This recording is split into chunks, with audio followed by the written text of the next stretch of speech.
Selamat malam buat semua teman-teman member dan leader. Apa kabar?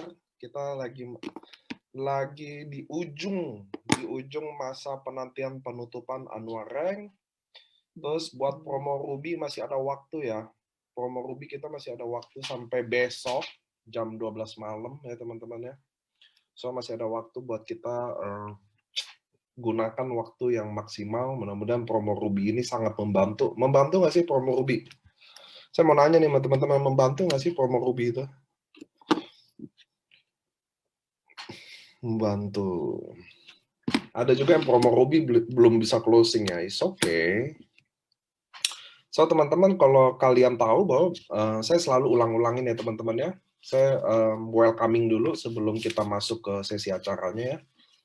Bahwa semua perjuangan itu kadang indahnya selalu pada waktunya. Ada yang bisa pakai promo Ruby ini sangat dengan baik, ada yang belum bisa. Nggak apa-apa. Ada waktunya giliran kita kok. Kalau Anda percaya itu ya. Kalau kita semua umat beragama percaya bahwa Tuhan nggak pernah tidur, akan ada waktu yang tepat, momen yang tepat, orang yang tepat datang ke kalian. Dan tiba-tiba kalian berubah nasibnya. Itu yang semua yang bikin kita kenapa masih berjuang. Gitu ya, betul ya? Dimana kita selalu percaya ada orang-orang yang tepat itu pasti akan datang. Jadi kalau teman-teman lihat beberapa member yang sukses, teman-teman ya, ada Saifuddin, ada banyak lah sebenarnya ya. Ada banyak banget member-member yang sukses itu teman-teman. Mereka itu percaya bahwa suatu hari itu akan datang. Jadi kita nggak bisa nyerah sama hidup, gitu ya. Hidup tambah susah, ini tambah ini tambah ini, bukan alasan kalian harus menyerah. Sebelum saya mulai lagi, ini udah 800 partisipan ya. Saya mau bilang ke teman-teman semua, mungkin hari ini yang kalian lagi lakukan, posisi kalian yang lagi susah atau lagi berjuang itu ya, itu mungkin kalian harus ambil pelajaran karena dulu-dulu Anda terlalu mudah menyerah. Jadi waktu Anda memulai, Anda nggak pernah selesain. Nah yang kali ini teman-teman, kita belajar dari masa lalu ya, bahwa yang ini jangan nyerah. Karena kalau yang ini kalian nyerah juga, maka hidup kita sama-sama aja gitu ya. Jangan terlalu mudah menyerah, jangan terlalu banyak ngeluh, jalanin aja. Tetap konsisten. Mungkin itu yang bikin hari ini kita susah. Karena dulu kita gampang menyerah. Gampang, udahlah, nggak bisa. Nah, yang sekarang jangan lagi. Oke, itu aja yang saya minta. Kenapa, teman-teman? Karena mungkin Tuhan kasihnya besok atau 2 hari lagi, akhirnya waktu malam ini kita nyerah, ya udah selesai. Ngerti ya, teman-teman ya? Sekarang hidup susah, udah nggak banyak pilihan gitu loh. Udah nggak bisa coba-coba lagi sebanyak dulu kalian, betul ya? Kalau yang masih muda, bersyukur deh, masih ada waktu. Tapi kita yang mungkin yang tidak muda lagi, kita nggak terlalu banyak lagi waktu nyoba-nyoba lagi. Setuju ya? Bangun lagi, coba lagi, gagal, pindah lagi, coba lagi, gagal, pindah lagi. Nggak bisa lagi. Karena ujung-ujungnya, saya mau bilang ke teman-temannya, kalian mau bisnis MLM, dimanapun, atau mau bisnis konvensional, apapun itu, sama aja formulanya. Cari orang, sama. Ditolak, sama. Tidak nyerah, sama. Jadi sama aja. Kalian mau di wadah manapun, akan sama formulanya. MLM nggak MLM, AFC atau nggak AFC. Nah gitu ya teman-teman ya. Jadi percayalah suatu hari itu akan datang. Percayalah. Nah, ini udah mulai rame ya, 850. Saya mau bilang terima kasih kalian yang selalu datang ke Zoom AFC, investasi waktu ya. Sebenarnya kami yang speaker-speaker, kalau kalian datang tuh, itu jujur aja ya. Saya yakin yang teman-teman yang punya Zoom pribadi, yang punya Zoom sama tim, saya tahu kalian pasti rasain kalau ada orang datang ke Zoom kalian, kalian senang. Sama kayak hari ini kalian datang semua, bayangin nggak nih ribuan orang kan di Facebook Live juga ada ya. Betapa senangnya gitu loh kita yang ada di sini, iya ada datang rame gitu ya. Saya juga jadi mau bilang terima kasih ke teman-teman. Ingat jangan pernah menyerah. Besok kita 17 Agustus, hari kemerdekaan. Mudah-mudahan kemerdekaannya kita juga finansial ya teman-teman ya. Hidup benar-benar susah, ngeri. Jadi saya banyak di luar sana, keluarga ya, bisnisnya udah pada tutup. Ada yang karyawan kayak pilot segala, gajinya nggak dibayar.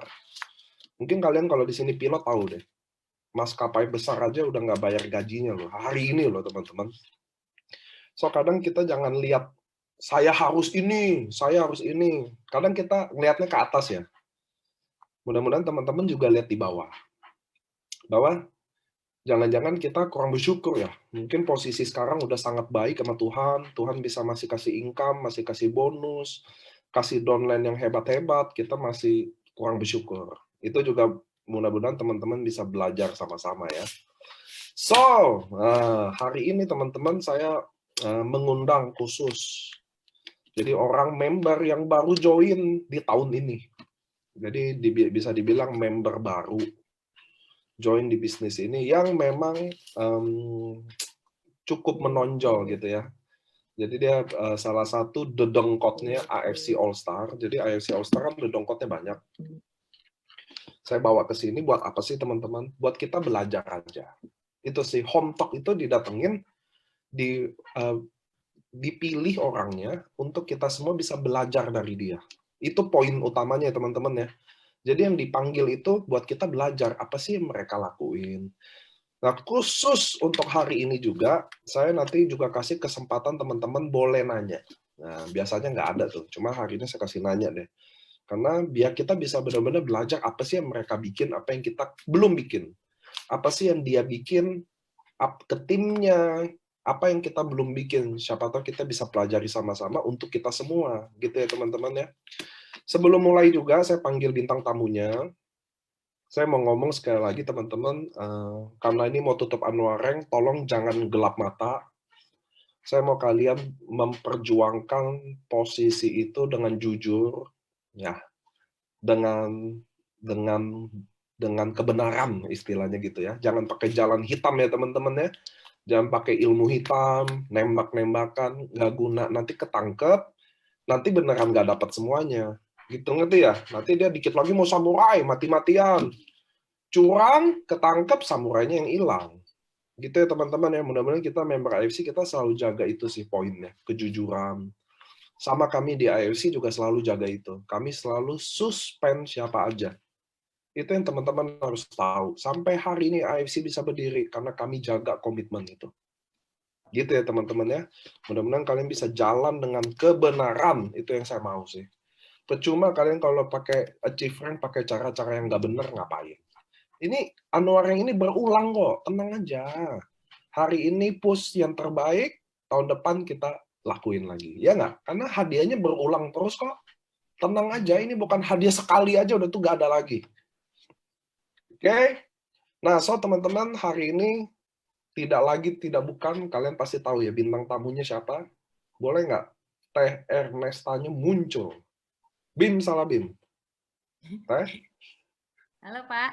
Oke, udah muncul. Oke, nah ini teman-teman, ini bukan saya yang kenalin ya, biar yang bersangkutannya kenalin, kan ini member baru sebenarnya ya. Nah, jadi boleh nggak Teteh jelasin siapa namanya, statusnya juga penting tuh. Nanti habis home talk rame lagi yang aneh-aneh. Boleh nggak Teh kenalin kapan join, kapan kenal, ya kan? Oke, selamat malam Pak Niko. Assalamualaikum. Teman-teman lain, selamat malam. Seneng banget bisa kumpul-kumpul malam ini dan aku terharu banget gitu bisa diajak Pak Niko ke home talk karena ya bener kata Pak Niko tadi gitu. Aku betul-betul ngerasa aku kayak anak baru, anak bawang gitu. Apalagi aku tuh benar-benar belum pernah ada di dunia MLM sebelumnya. Jadi EFC ini benar-benar MLM pertama aku dan insya Allah yang terakhir. Cie. Kalau Pak Niko benar-benar bisa jagain sampai 60 tahun, udah saya nggak kemana-mana Pak, saya di sini aja. Amin. Jadi itu sih maksudnya aku benar-benar terharu banget karena aku ngerasa ya itu aku tuh masih sangat minim pengalaman gitu kan. Terus aku benar-benar mulai jaringan dari nol karena aku belum pernah ada di dunia MLM gitu. Jadi betul-betul semuanya sesuatu yang baru buat aku gitu.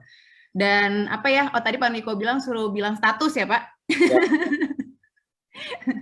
Aku sekarang statusnya menikah, terus punya 2 anak. Yang satu udah usianya 9, udah mau 10. Terus yang satu lagi 6, udah mau 7 gitu. Nah kebetulan yang bungsu ini berkebutuhan khusus, makanya aku juga pakai produk-produk AFC, Sob Subarasi, Utsukushi buat anakku yang bungsu itu gitu. Apalagi Pak Niko? Nah, sebelum nanya tentang kapan join AFC dan masuk AFC ya, sebelumnya ngapain sih, Teh? Ibu rumah tangga aja sih Pak, benar-benar di rumah. Cuman aku tuh emang orang yang dari dulu nggak bisa diem Pak. Jadi nyari-nyari, kalau nggak ada kerjaan aku cari-cari deh tuh kerjaan. Contohnya kayak aku kan hobi banget olahraga ya. Aku hobi lari, sepeda gitu, terus goes, terus hobi boxing juga. Semua olahraga tuh hampir semuanya aku suka gitu. Kebetulan dari kecil juga udah dibiasakan orang tua buat rajin olahraga gitu. Jadi kebawa sampai aku sekarang gitu. Terus apa ya, dari dulu emang nggak bisa diem, pernah apa punya online shop gitu, pernah just tip kalau misalnya lagi keluar negeri pasti aku buka just tip. Jadi koper aku tuh isinya penuh just tipan kayak gitu-gitu Pak. Emang nggak bisa diem sampai teman-teman aku manggil aku perempuan cuan katanya gitu. Soalnya aku kerjanya emang nyari duit mulu, hobi banget nyari duit gitu. Dari dulu kayak gitu. Ada background-nya nggak sih? Soalnya gini, di Indonesia, ini saya bukan ngecilin ya, tapi ini kenyataan teman-teman ya. Bahwa rata-rata kan wanita Indonesia itu kawin ya jadi ibu rumah tangga, bener ya? Rata-rata. Which nggak semua. Which is itulah AFC. Kenapa saya selalu bilang saya suka kalau wanita yang jalanin bisnis ya. Karena dia selalu jadi dia mikir hal yang lain, dia ikut bertanggung jawab dalam porsi rumah tangga, yang dimana itu bukan tanggung jawab dia. Tapi bagi saya selalu ada story nggak sih kalau wanita itu jalan bisnis biasanya? Setuju Pak. Dari dulu, jadi sebelum aku join di AFC, mungkin kalau teman-teman yang follow Instagram aku dari lama gitu ya, karena aku main Instagram tuh dari 10-11 tahun lalu. Nah, aku tuh dari dulu selalu pakai hashtag perempuan berdaya gitu. Karena buat aku tuh sebagai perempuan, jujur, kan semakin kita dewasa banyak lihat kenyataan, berita-berita gitu. Kayak perempuan dipukulin, perempuan diselingkuhin gitu. Maksudnya tapi si perempuan ini nggak bisa ngapa-ngapain gitu loh Pak. Karena apa? Itu tadi yang Pak Niko bilang, nggak punya kemandirian finansial gitu. Kadang-kadang mereka bertahan di kondisi rumah tangga yang pelik banget gitu ya, dipukulin, diselingkuhin, diem aja, cuman bisa nerima aja karena mereka nggak punya kemandirian ekonomi gitu. Mereka nggak punya gimana kalau nanti aku pisah sama suamiku, anakku gimana, kan ibu-ibu pasti mikirinnya anak dong gitu. Itu sih Pak, jadi dari dulu tuh saya selalu pakai hashtag perempuan berdaya buat bangkitin perempuan-perempuan Indonesia. Ayo dong, kita bisa kok gitu loh, kita bisa mandiri. Biarpun kita punya suami, tapi kita tuh juga bisa gitu loh, punya penghasilan sendiri gitu Pak.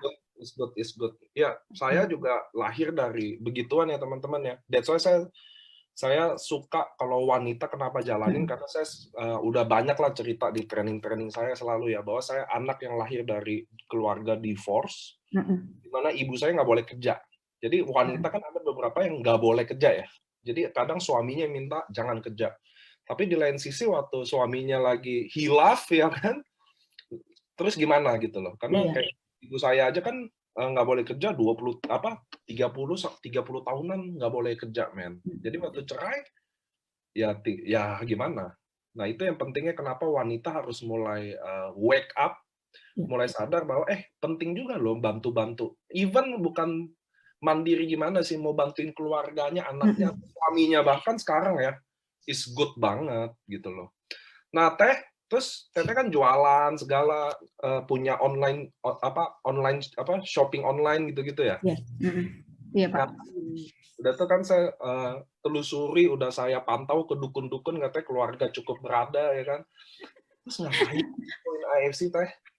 Ngapain gitu loh. Maksudnya ini kan bisnis yang mohon maaf memang di Indonesia only. Ini saya ulangin ya teman-teman, di Indonesia only.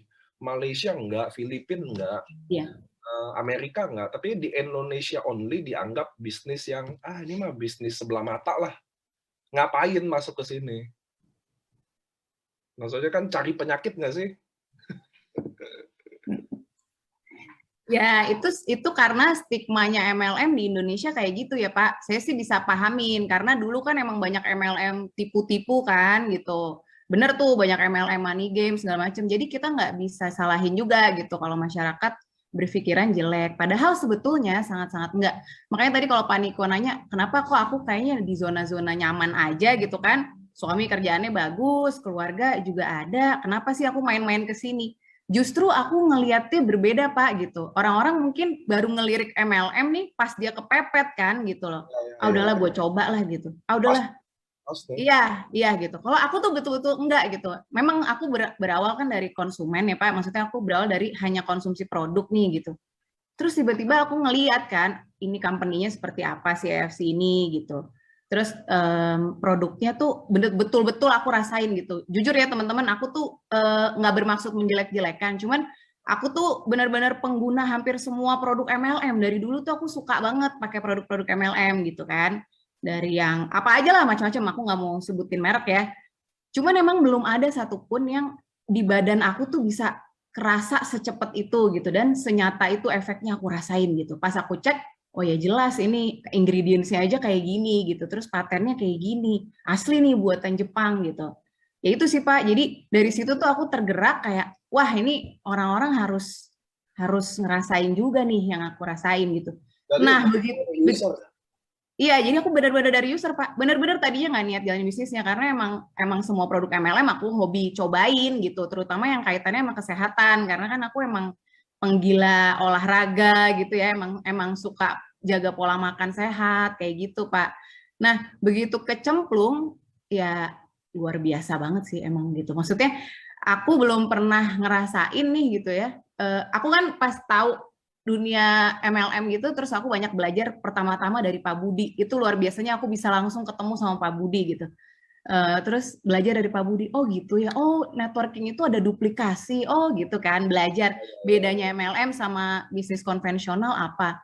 Nah, begitu aku kecemplung, benar-benar sih. Jadi aku cuma mau bilang ke teman-teman, kalau dibilang EFC bisa ngasih kamu income tak terbatas, itu nyata Pak gitu. Karena saya betul-betul bilang ke diri saya, coba ya gue fokus nih ya, berapa bulan nih gue fokus gitu, betul-betul gue jalanin serius nih EFC konsisten kayak apa sih?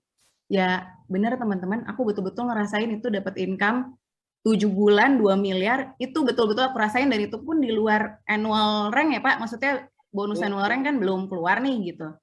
Gitu sih, jadi kalau dibilang bisa puluhan juta, ratusan juta, miliaran, itu nyata teman-teman. Aku soalnya betul-betul ngerasain gitu. Itu sih Pak. Kan Tete kan masuk sebagai pemula ya. Iya.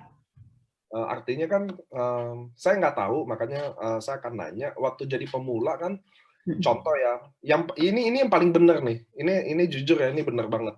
Disangka itu orang yang biasanya bergabung di bisnis MLM adalah rata-rata orang yang udah benar, udah hopeless dia. Jadi udah deh, gue percaya sama temen gue satu, ya kan, kelihatannya dia oke, berubah nasibnya, ya udah gue mau ikut-ikutan. Iya, iya. Biasanya gitu ya teman-teman. Ini saya nggak klaim semua, di sini juga banyak mukanya yang yang nggak sesusah itu ya. Tapi kan biasanya orang anggap MLM tuh bisnis yang orang udah kepepet banget gitu loh. Akhirnya dia sukses, kan ada success story-nya gitu ya. Iya. Nah, di TT kan mulainya nggak gitu, bener ya? Artinya kan waktu masuk, ada nggak sih mungkin kejadian-kejadian menarik yang mungkin keluarga atau apa, lu serius jalanin MLM atau kendala-kendala di awal-awal? Karena kan biasa pemula kalau ditanya apa kendalanya, waduh. Saya pernah Zoom sama satu tim, nanyain kendala MLM aja, itu 3,5 jam, men, semua curhatnya. 3,5 jam. Nah, kalau dari sisi Ernesta, ada nggak sih Teh yang ngalamin yang di awal-awal yang tidak menyenangkannya? Kan kalau menyenangkannya udah banyak lah tahu ya, achiever, ini, tapi yang tidak menyenangkannya gimana? Ya pasti sih Pak, banyak juga soalnya teman-teman yang kayak, lu ngapain sih gitu? Kayak kurang banget gitu kan, itu sih benar, itu benar banget gitu, kayak dianggap, pastilah gitu, kita dianggap remeh gitu, dikecilin sama orang gitu.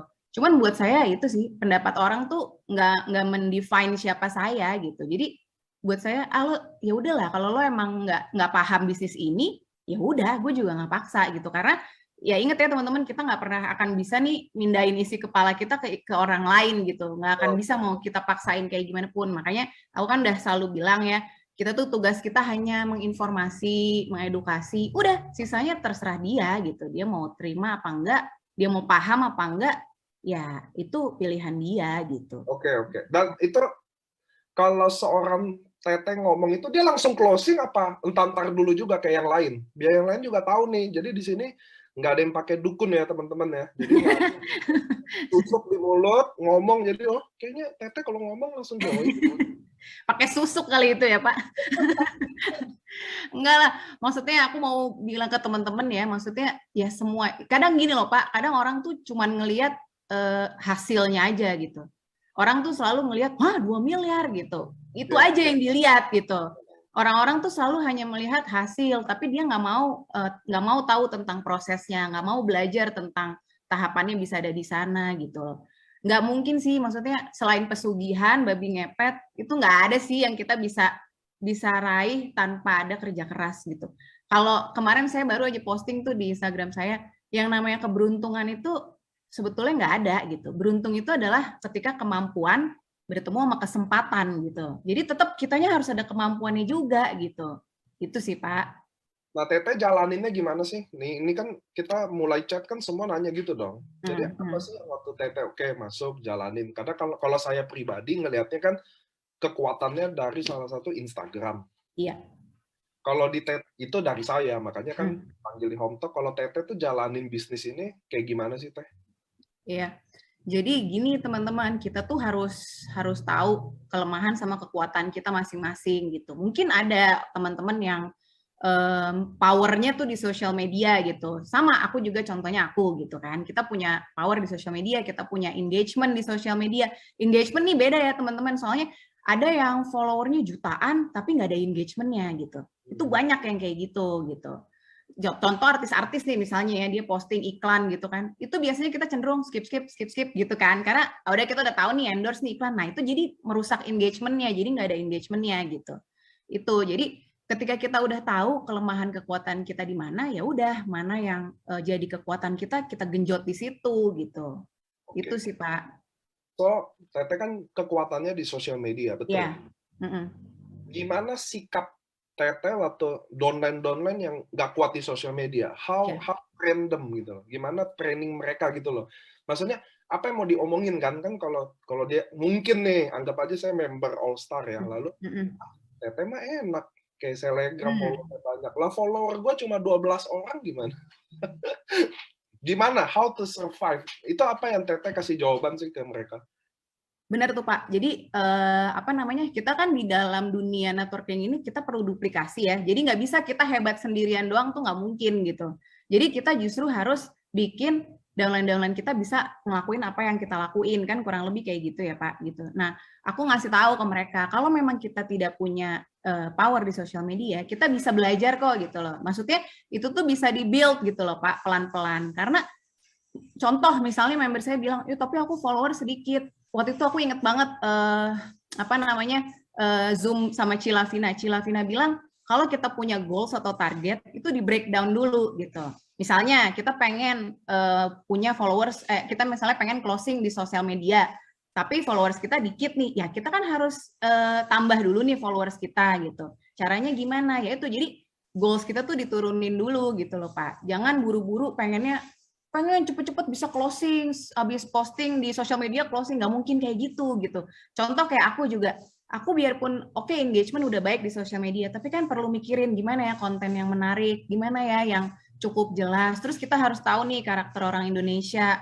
Contoh, jangan bikin tulisan kecil-kecil yang mumet ruwet gitu ngelihatnya. Orang juga males baca gitu loh. Mereka nggak akan mau baca. Contohnya kayak gitu, simple. Jadi kita harus kenalin market kita, audiens kita seperti apa. Nah, biasanya kalau downline yang curhat kayak gitu, aku selalu bawa dia ke Zoom private, Pak. Jadi aku sekarang tuh sama Pak Yosep nih, upline aku di All Star kan gitu. Aku selalu kayak, ayo Pak, kita bantuin nih member-member yang kesulitan, biar mereka tuh bisa curhat gitu di Zoom private sama kita. Kesulitannya apa? Misalnya nggak punya followers banyak, ayo kita bantu gimana biar bisa punya followers banyak gitu. Terus atau ada kesulitan lain, misalnya ketika closing ditolaknya kayak gini. Nah, aku bantu buat oh ya nanti kalau kayak gitu ngomongnya gini, kita jawabnya kayak gitu loh Pak. Jadi betul-betul setiap orang itu kan masalahnya beda-beda.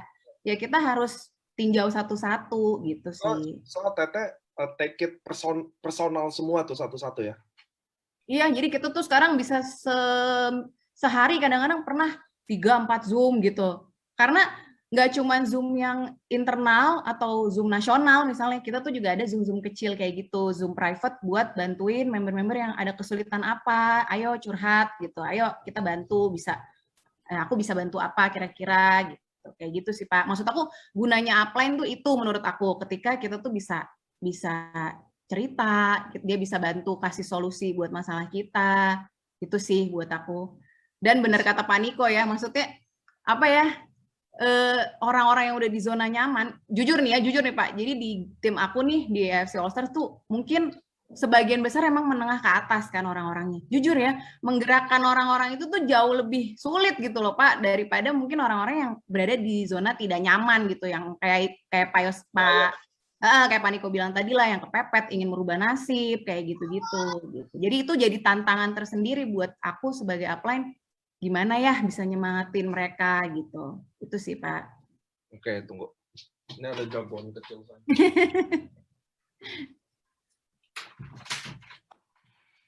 Nah teman-teman, yang bisa diambil ya, saya selalu kalau habis sesi saya simpulin dikit biar bisa diambil. Sebenarnya gini sih, kadang ini pengalaman saya teman-teman ya, pengalaman saya. Kalau kalian sekarang lagi dengerin saya, which is ini anggap aja AFC hack.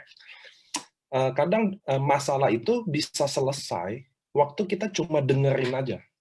Kadang gitu aja loh. Jadi, nah sebenarnya kelemahan kita tuh teman-teman ya di dunia MLM ini ya, bahwa semuanya mau ngomong gitu loh. Semuanya suka ngomong gitu ya. Nah jadi kadang nggak ada yang mau jadi pendengarnya. Nah yang menarik tuh didengerin masalah ketika kalian mau belajar solving problem. Kalau kalian jadi pendengar yang baik aja. Jadi itu 80% masalah dia udah selesai. Nggak, ini serius loh teman-teman. Which is kalian bisa belajar. Ini kan tujuannya kita belajar ya di Home Talk ini ya. Jadi gimana ada masalah dari downline, di mana Teh Ernesta take it personal gitu ya. Jadi dia bisa dengerin, nanti kasih solusi. Solusi sih selalu ada. Tapi kita mau jadi pendengar yang baik itu udah penting teman-teman. Dan satu lagi nih, mumpung saya ingat juga. Salah satu bikin alasan, saya udah beberapa bina downline yang ditelantarkan upline-nya. Ada yang upline-nya undercutting kayak, atau upline-nya curang kayak gitu ya. Jadi saya bina sendiri. Saya mau kasih tahu satu hal.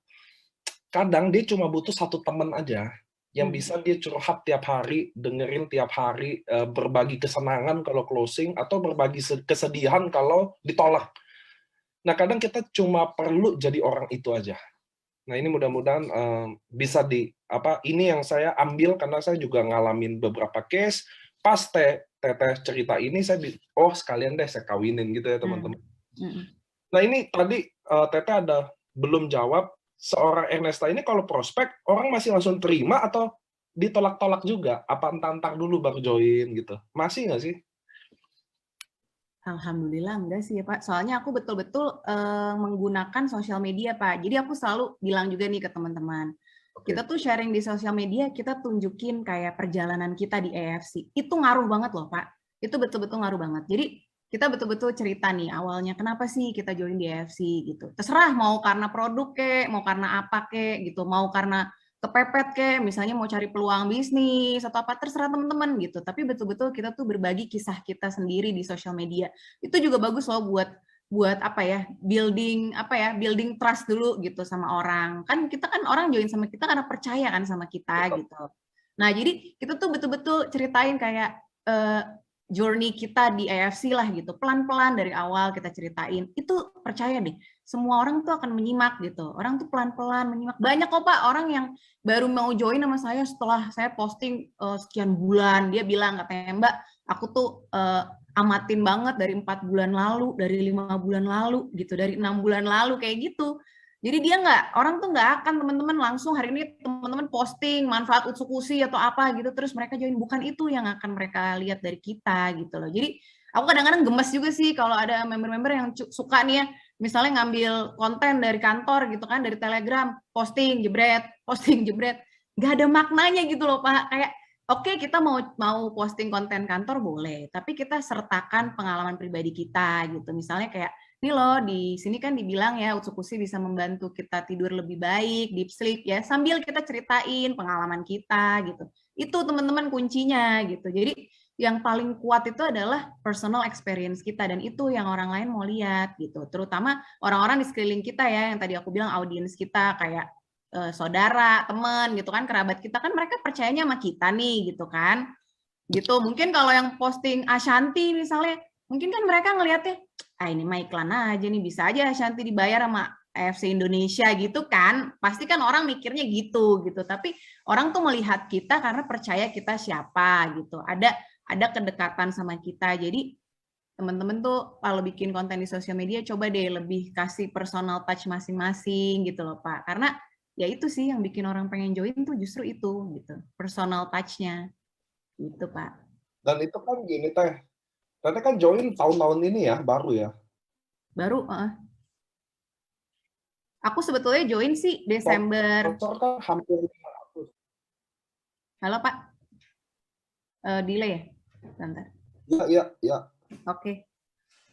Aku sebetulnya joinnya Desember pertengahan sih Pak. Cuman aku baru benar-benar start tuh setelah tahun baru gitu, Januari 2021. Dan itu kan sekarang anggap aja udah 8 bulanan, betul ya? Iya. Dan 500 direct sponsor. Iya benar Pak. Dan itu semua sosial media, apa ada ketemu orang juga nggak sih Teh? Teteh orang bukan sih? Bapak nih apa? Bukan lagi nih, hologram lagi nih. Enggak, soalnya kan kita lagi menghadapi pandemi juga ya Pak. Jadi jujur karena saya punya anak gitu kan, saya juga takut gitu banyak keluar rumah gitu. Jadi emang betul-betul yang saya manfaatkan tuh ya si online ini sih gitu. Lewat Zoom, lewat WhatsApp gitu, lewat Instagram kayak gitu Pak. Betul-betul tumbuhnya tuh dari situ kalau aku. Oke. Dan kan Teteh udah main Instagram 10 tahun ya? Boleh nggak sih kalau saya bilang bahwa sekarang Teteh ada hari ini, maksudnya sponsor, ini kan kandidat King of Sponsor juga, masuk 3 besar gitu loh ya. Itu semua dibangun udah dari 10 tahun yang lalu, bukan baru bangun dari Januari aja. Boleh nggak ngomong gitu? Boleh nggak boleh Pak. Soalnya jujur ya, maksudnya bisa di dunia networking ini beda Pak sama di dunia bisnis konvensional gitu. Jadi buat aku kalau kita mau sukses di sini, kita nggak bisa cuma jago jualan gitu loh. Maksudnya betul-betul kita tuh harus bener-bener bangun tim kita gitu. Bangun, ya itu namanya kita networker, ya kita bangun jaringan gitu. Jadi nggak bisa sih cuma jadi gini, kadang-kadang orang ada loh Pak yang jago jualan gitu kan, oke nih direct sponsornya juga banyak gitu, tapi terus dia bisa berkembang nggak gitu, dia bisa tumbuh nggak dari situ. Nah itu Pak gitu yang orang-orang tuh banyak nggak paham dulu nih konsep seorang networker tuh sebetulnya kayak gimana gitu, beda sama sis online shop, sis just tip, beda banget gitu. Sementara dulu dunia aku tuh kayak gitu kan gitu, yang penting barang gue laku, udah kejual, udah bye-bye kan, nggak ada urusan lagi tuh sama yang beli gitu, kelar urusannya. Kalau ini kan nggak gitu loh, dia beli di kita, dia jadi downline kita jadi upline dia, itu terus seumur hidup gitu, maksudnya itu akan berlanjut terus dan harus dibina terus hubungannya gitu. Itu sih Pak gitu. Dan oke, tapi gini, kan contoh saya juga ada beberapa orang yang kuat jual di Instagram dulunya ada. Masuk di King of Sponsor juga. Tapi lately akhirnya nggak tahu, nggak survive, kenapa juga saya nggak tahu. Cuma saya sepakat bahwa orang yang jago jualan, rata-rata nggak kuat bangun jaringan. Rata-rata, nggak semua. Karena dia habisin waktunya sebagian besar karena jualan. Kalau Teteh kan ada Zoom timnya, collab sana sini ya. Nah, apa sih saya nggak tahu pertanyaannya harus gimana, kayak kenapa sih atau siapa sih atau apa sih yang bikin, kan nggak gampang. Kayak Teteh baru main MLM baru pertama kali. Terus dalam waktu 8 bulan ini bisa sekaligus jadi seller dan networker. Ada hal apa yang bisa bikin Teteh berubah gitu? Karena ada juga di saya member yang mungkin udah 2 tahun di AFC, nggak bisa juga paham tentang networker gitu loh. Maksudnya dia ya udah jualan gitu loh. Dan saya yakin dalam sikap atau pandangan yang beda itu biasanya kita pasti ada sesuatu yang trigger dong. Kalau enggak, ya gue jual barang aja kayak Teteh 500 dari sponsor. Dari sponsor aja kan udah kenyang, ngapain pikir pairing gitu loh. Bukan pikir pairing sih, maksudnya ngapain gue pikirin tim gitu loh. Toh tim juga tumbang, maksudnya gitu loh. Toh kita jujur ya teman-teman ya, di dunia networking ini, kita mau berjuangin gak berjuangin juga banyakkan tumbang dibandingkan lahirnya. Udah pasti kok. Di mana-mana kita banyakkan orang yang gagal daripada orang yang sukses. Kan gitu ya. Nah, apa yang bikin Teteh berubah momen dari seorang seller awalnya kan shopping online, just tip yang benar-benar just tip, apa dulunya memang udah bangun relasi juga? I don't know. That's why saya nanya kan, apa sih yang bikin momen di mana gue jadi networker deh? Nggak gampang loh itu. Karena gini teman-teman ya, harus tahu ya. Orang yang jualan kuat, duitnya tuh banyak. Di AFC ya dong, 12 box 3,3. Iya dong. Bonus cashback, bonus sponsor kan gede banget Pak di AFC. Bener. 3,3, 1,8. Gak gampang loh. Gak gampang ada orang mau ubah mindsetnya waktu dia lagi di atas. Kalau dia lagi susah, apa aja diikutin. Setuju ya? Setuju ya? Ini kalau saya ngomong sama orang yang lagi susah banget, lagi merintis banget, masuk ke sana nih, udah power of kepepet, itu gampang tuh ubah mindsetnya. Oh lu ini diikutin ya. Tapi kalau dia lagi sukses, belum tentu lo mau dengerin orang. Nah, apa momen itu yang saya mau tahu? Iya. Biar apa, siapa tahu yang denger Home Talk ini tobat kan. Oh iya gitu. Siapa? Momennya itu lucu sih. Momennya itu ketika saya memahami arti dari unilevel bonus, Pak. Jadi gini teman-teman, aku dari sejak awal join di AFC nih ya, tidak pernah terlewat satu hari pun dari aku jalanin Januari itu sampai sekarang, tidak pernah terlewat satu hari pun tanpa konnichiwa yang masuk. Jadi setiap hari ada konnichiwa, nggak pernah enggak gitu. Itu. Dan pernah aku satu hari terima konnichiwa 35 juta. Asli Pak, satu hari 35 juta gitu. Tapi semua itu ya pasti membanggakan, happy, seneng, iya dong. Tapi begitu aku tahu yang namanya unilevel bonus, jebret nih masuk kan unilevel bonus 5 juta. Di situ Pak titik saya unilevel bonus nih apa gitu. Saya cari tahu dong ke upline saya, nanya ke Pak Yosep, nanya ke Pak Budi, dijelasin sama mereka nih. Coba kita buka di web gitu kan. Kita buka nih di web, login, kamu klik Ernesta itu unilevel bonus statement. Saya klik dong. Di situ muncul dong member-member saya yang sudah punya income di atas 8.250.000 per bulan dong tentunya ya Pak. Dan di situ saya betul-betul kayak wah gitu loh. Ini gitu. Maksudnya si konnichiwa puluhan juta itu nggak bisa ngalahin kebanggaan ketika muncul unilevel bonus 5 juta. Emang sih kalau Pak Budi unilevel bonus 155 juta ya. Saya baru 5 juta. Tapi di situ kelihatan oh ada puluhan gitu. Sekitar 70-80-an orang lah ya gitu. Yang gila ya udah punya penghasilan juga besar-besar gitu. Ya kita kan nggak pernah tahu ya Pak, mungkin ada orang-orang yang menengah ke atas, terus bisnisnya baik-baik aja, tapi kan kita semua tahu ya teman-teman sekarang tuh lagi banyak banget orang susah, yang kaya pun banyak yang jatuh miskin gitu, yang bisnisnya tiba-tiba nyungsep, belum lagi bayar utang, penghasilan yang nggak menentu, suaminya mungkin di PHK, kan kita nggak tahu. Di situ sih Pak saya ngelihat kayak, oh iya ya bisnis ini luar biasa, bener-bener loh, bukan gombal, emang bener-bener bisa bantu banyak orang gitu. Jadi semakin kita jadi leader yang baik, semakin aku mampu bantuin tim-tim aku gitu loh, itu kan berkahnya luar biasa, kita bantuin banyak orang loh, punya income sekian setiap bulan, saya bisa lihat sendiri nih orang-orangnya siapa aja gitu kan.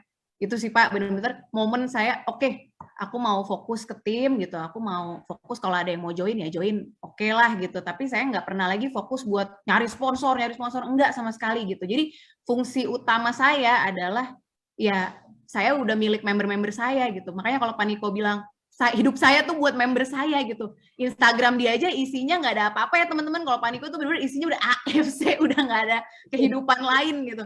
Itu saya rasain juga Pak gitu, kayak dengan 500 direct sponsor itu tanggung jawab saya berat gitu, tanggung jawab saya semakin besar teman-teman. Bukan emang enak punya direct sponsor banyak, tapi tanggung jawab kita juga nambah gitu. Otomatis jadinya ya kayak saya jadi punya banyak anak kan gitu loh. Saya harus kasih waktu, perhatian buat yang ini. Benar tadi kata Pak Niko, orang-orang tuh pengen didengerin loh gitu.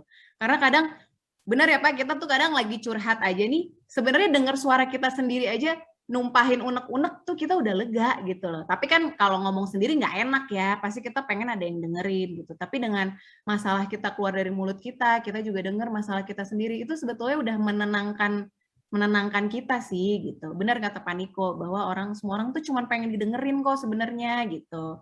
Itu sih Pak yang aku rasain momennya. Ini saya potong dikit di chat kita kan ada banyak yang nyampa-nyampa soalnya saya sih maklumin. Karena teman-teman harus tahu ya, kita di AFC mungkin kita beberapa tahun ini sangat menonjol. Benar. Jadi pasti ada yang banyak yang mungkin dia di MLM-nya sepi ya, atau leadernya jadi pindah, atau prospeknya jadi join. Jadi saya maklumin lah, dia mau ngomong apa juga ya udah. Yang penting kan saya udah pernah bilang sama teman-teman, kita di AFC nggak pernah nyerang-nyerang MLM manapun, satu pun nggak pernah. Mau dia jelek-jelekin kita nggak apa-apa. Maksudnya mungkin dia kondisinya lagi sulit, jadi kita di chat maklumi aja ya. Saya tadi baru kick orangnya satu dua. Oke Teh, jadi Teteh kan jalanin prinsipnya lewat online di mana Teteh ngerasa itu adalah salah satu kelebihannya, betul ya? Benar ya? Nah, yang tadi saya juga baca chat teman-teman, saya mau kasih tahu. Bukan Anda jadi, gini loh, bukannya Anda jadi harus maksain sih. Maksudnya kalau kalian bisa offline ya going offline, kalau kalian nggak bisa offline ya going online. Tapi menurut saya pilihan memang cuma 2 hari gini. Apa sekarang ada PPKM teman-teman, which is banyak banget yang disusahkan untuk ketemu. Belum kondisinya juga belum memadai. Which is kalian yang belum main online dengan baik ya belajarlah, toh waktu banyak kan. Benar nggak sih? Benar ya Teh? Benar banget.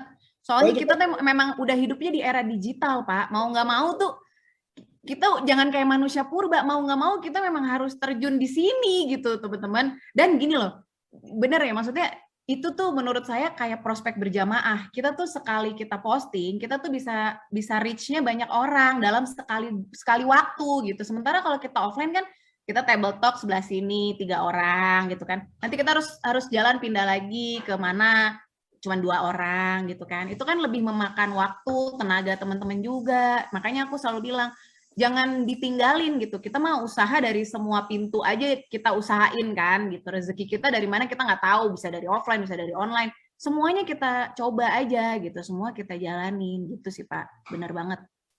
Nah itu ya teman-teman. Jadi nggak ada salahnya juga. Saya juga jujur ya, saya sama Pak Ernest inget banget. Kalau Pak Mike memang udah pakar di IG ya. Saya sama Pak Ernest tuh dulu mau nonton IG live aja bingung loh caranya loh. Jadi live tuh ya ada tanda live gitu, ini diklik atau diapain kita aja nggak tahu loh. Itu saya inget banget. Saya juga main IG secara aktif ya di AFC, dan saya nggak pernah anggap saya AFC tuh kayak saya apa ya. Jadi semua isinya AFC doang. Itu saya banyak repost teman-teman, buat teman-teman belajar sih. Apa sih postingan-postingan leader itu, kayak gimana sih yang menarik, itu sih tujuan repost juga. Dan saya itu part of kerjaan saya tuh repostin. Nah Teh, apa sih, kan Teteh background-nya menurut dukun-dukun saya kan cukup ada.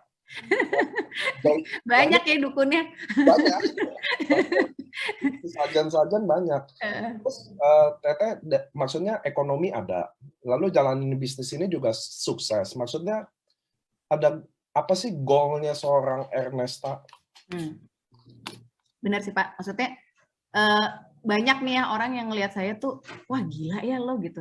Semangat banget tiap hari, nggak ada berhenti-berhentinya gitu. Kayak mungkin tahu nih kalau teman-teman di All Star ya, itu nggak pernah saya lewatkan 1 hari pun tanpa nyapa gitu di grup WA kita, sekarang udah ada 9 gitu. Itu semuanya satu-satu tuh saya sapa, saya apa gitu. Bahkan kadang-kadang member-member lama juga saya tanyain, gimana kabarnya, gimana Sob Utsu, gini gitu-gitu. Kayak gitu-gitu lah Pak, nanya kabar mereka gitu, nanya masih konsumsi nggak gitu. Terus apa manfaatnya yang udah dirasain apa aja, kayak gitu Pak. Jadi bener sih yang saya punya tuh semangat dan ambisi. Sementara 2 hal itu ya yang paling langka di Indonesia. Itu yang kayak tadi saya bilang. Kadang ngerasanya beda ya teman-teman ya antara bersyukur sama udahlah gue gini-gini aja lah gitu. Nggak ada nggak ada ya, hidupnya tuh nggak ada target-target atau goals tertentu. Bukan berarti kita semua tuh harus ambisius sih, tapi kalau teman-teman Google ya, ambisi itu artinya bagus loh Pak. Ambisi itu punya kemauan yang kuat. Coba di Google, teman-teman boleh Google sekarang. Arti ambisi, itu artinya bagus teman-teman.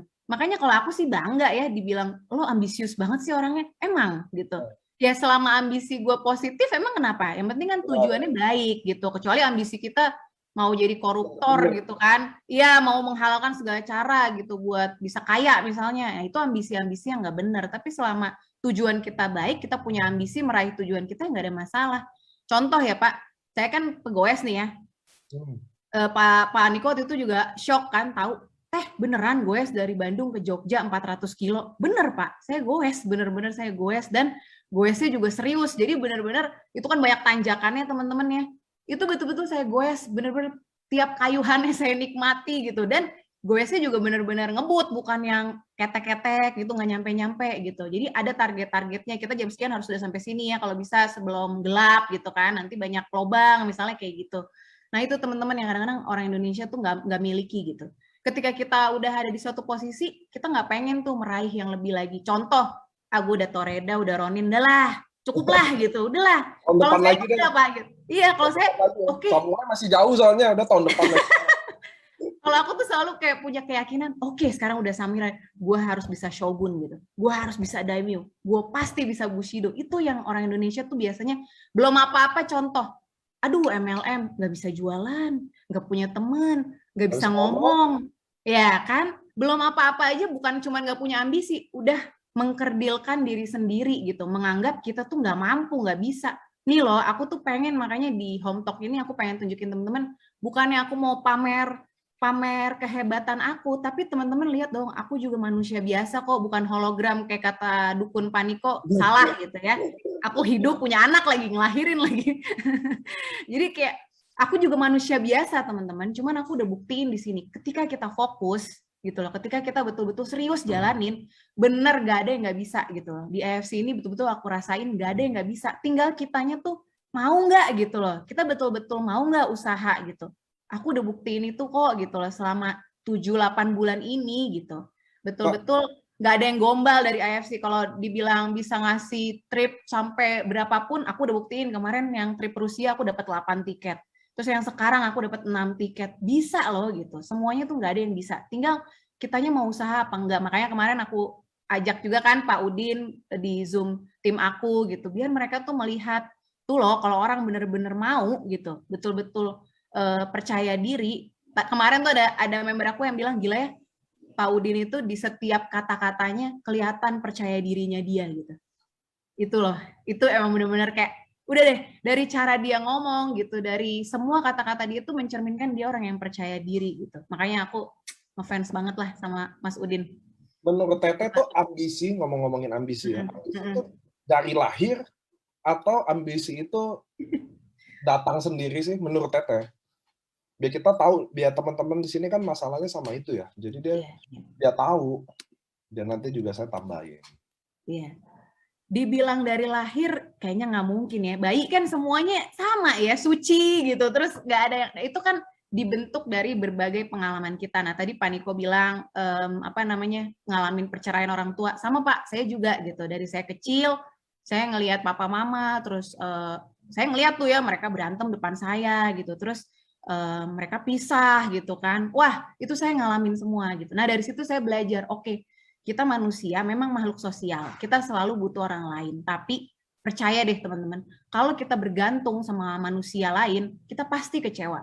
Mau sama siapapun, mau sama suami sendiri, mau sama orang tua, mau sama siapapun, adik, kakak, pasti kita kecewa. Nah, besok kan kita 17-an ya merdeka, itu maksud saya. Jadilah pribadi yang merdeka lah gitu. Jangan apa-apa harus nungguin dikasih orang gitu, minta orang. Kita cari sendiri gitu loh. Itu sih ambisi terbesar aku Pak, karena aku ngelihat sendiri, gila ya pernikahan tuh gue pikir kan suci, sakral gitu ya. Tapi bisa pisah loh gitu loh. Manusia tuh yang tadinya cinta mati gitu kan, cinta banget, bisa loh pisah gitu. Nggak ada yang nggak bisa teman-teman. Jadi selalu kita tanamkan ketakutan kita apa gitu. Misalnya aku sebagai perempuan, ntar kalau gue pisah, gue bisa bertahan nggak ya sendiri gitu. Nah itu sih Pak yang benar-benar jadi ambisi dan motivasi terbesar saya tuh menghadapi ketakutan saya, karena saya orangnya selalu mikir jelek duluan gitu. Kita mikir yang paling buruknya dulu deh. Kalau kita mikirnya enak-enak, pasti kita nggak akan gerak gitu loh. Kita selalu nyaman-nyaman aja. Ah udahlah masih ada uang belanja dari suami. Ah udahlah masih ada warisan orang tua. Kita nggak ada berusaha meraih pencapaian buat kita sendiri gitu. Contoh ya Pak, kayak kemarin member saya ada yang bilang gini, Edan ya jadi Toreda, Ronin, sebagai ibu-ibu rumah tangga, kita tuh kan kayak udah nggak ada pencapaian lagi ya dalam hidup gitu kan. Nah udah jadi emak-emak gimana sih gitu kan. Tapi di EFC tuh kita jadi Toreda, dihargai gitu, jadi Ronin, jadi apa, itu tuh jadi pencapaian sendiri ya, jadi bangga ya katanya member aku tuh gitu. Bener loh itu teman-teman gitu. Makanya aku bilang, ketika kita udah meraih target kita, nggak ada salahnya kita punya ambisi, naikin lagi targetnya, naikin lagi gitu. Yang sekarang mungkin achieve Toreda, ayo tahun depan gue harus samurai gitu, minimal harus samurai. Yang sekarang mungkin udah samurai, oke tahun depan gue harus shogun atau daimyo. Itu teman-teman tanemin sendiri gitu, dan yakin bahwa kita mampu gitu. Itu sih Pak. Bener, karena rata-rata kalau ibu rumah tangga dia put goal-nya udah ke anaknya gitu loh. Iya, benar. Mudah-mudahan begini, anaknya begini. Dia ibu rumah tangga itu paling rentan ya teman-teman, karena dia hampir lupain mimpinya. Bahkan betul ambisinya udah nggak ada, dia kubur udah. Nah itu yang bikin susah seorang ibu rumah tangga yang maaf ya, yang dia nggak aware sama semuanya. Jadi kalau some bad happens ya. Nah itu yang terjadi teman-teman. Makanya saya mudah-mudahan wanita-wanita yang hari ini juga dengerin teman-teman ya, bukannya nanti suami bakal gimana, bukan, tapi mudah-mudahan sih enggak ya Pak, mudah-mudahan sih enggak, but we never know gitu. Ya, jadi teman-teman bukan masalah suami pun atau gimana sih sebenarnya kita mau omongin, tapi bergantung sama manusia bener nggak bisa. Saya pun gitu. Saya pun nggak pernah percaya semua 100% nggak bisa. Ya, yang saya benar Pak. Ke diri saya aja. Oh, bahwa ini benar apa enggak. Kalau tanya-tanya orang tuh, dari enggak bisa iya bisa enggak gitu ya teman-teman ya. So kalian teman-teman wanita, mudah-mudahan dari hari nonton juga jadi ada impian lagi, ambisi lagi. Ambisi itu ternyata bukan dilahirkan ya teman-teman ya. Itu berproses sampai lahir. Iya, terbentuk lah gitu. Ya, perjuangan, kalian mau konsisten, itu semua lahir bener. Lahir semua kita sama. Sama-sama, saya pernah di training saya pernah bilang ya, bahwa Tuhan sebenarnya lahirin kita dari awal pemberani. Kalian lihat deh anak kecil ya, kayak gak ada takutnya, main nyeruntul aja kalau jalan. Jatuh ya dia bangun gitu ya. Kalau sakit banget dia nangis. Kalau dia waktu dia belajar jalan tuh, dia jatuh bangun, dia jatuh bangun, dia jatuh bangun. Anak kecil gitu, nggak pernah takut apapun. Kipas sudah dibilangin jangan, nanti tangan masuk, tetap aja. Sampai kena pun tetap aja. Jadi Tuhan tuh lahirin semua manusia tuh sama. Maksudnya jadi pemberani. Bedanya semakin gede, semakin chicken kita. Nah, saya semakin penakut gitu loh. Jangan nanti orang gini. Kayak gini nih, saya pernah ada orang nanya ke saya gini, Pak, gimana ya? Saya pengen prospek teman saya, tapi saya tahu dia nggak suka MLM. Saya takut kalau ngajak ini dia jadi tersinggung. Saya bingung jawabnya. Jadi ternyata rasa takutnya itu yang bikin sampai hari ini dia nggak bisa sukses atau dia nggak bisa dapat apapun yang dia punya itu. Benar. Karena dia nggak ada lagi tuh bener ambisi, rasa ingin ini lagi, udah nggak ada, udah pasrah gitu loh hidup loh. Nggak kayak gitu. Saya mau kasih tahu ya, hari ini makanya saya bawa ibu rumah tangga juga, dia juga bisa jalanin bisnis ini dari rumah, pakai kekuatan networking-nya. Nah, satu yang saya mau ngomong ke teman-teman ya, kalau kalian lihat selegram atau ada orang yang cepat sukses, let's say kayak Teteh hari ini, menurut saya itu udah dia bangun dari 10 tahun yang lalu. Jadi kalau, ya Pak, Instagram gue followernya nggak kayak dia. Iya, karena dia udah bangun 10 tahun, men. Lu baru 1 tahun juga gitu loh. Baru main IG hari ini, ya pasti beda dong. Jadi teman-teman harus tahu, saya mau kasih tahu hari ini ya. Ernesta hari ini yang kita lihat, bukan dihitung dari apa yang dia lakukan waktu dia join dari bulan Januari. Tapi apa yang dia udah lakukan tepatnya bahkan 5 tahun yang lalu. Jadi kita hari ini teman-teman denger ya, di Zoom, di Facebook, kita yang hari ini ada di sini, dengan kondisi kita sekarang ini adalah apa yang kita lakukan persis 5 tahun yang lalu.